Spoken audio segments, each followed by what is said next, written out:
Hi, in this video I'm gonna show you how to add Emoji Keyboard on an iPhone. To add an Emoji Keyboard to your iPhone to send emojis in your messages, just go to Settings, then in Settings go to General, and in General go to Keyboards. Then click on Keyboards. And now you can see that I only have one keyboard. To add an emoji keyboard, click on Add New Keyboard. Then search for emoji. Select this one, and now you can see that the emoji keyboard is on.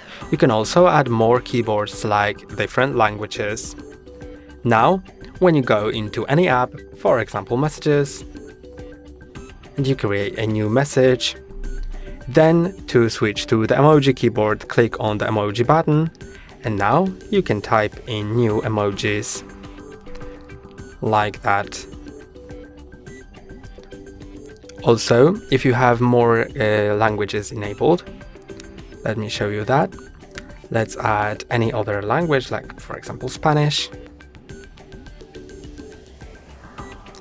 Then you can see that when you switch to emojis, you can either click here to quickly switch to emojis, or you can click on this button to switch between different keyboard languages, and when you press and hold on it, you can switch to languages or the emoji keyboard. That's all for today. Don't forget to like and subscribe. See you next time.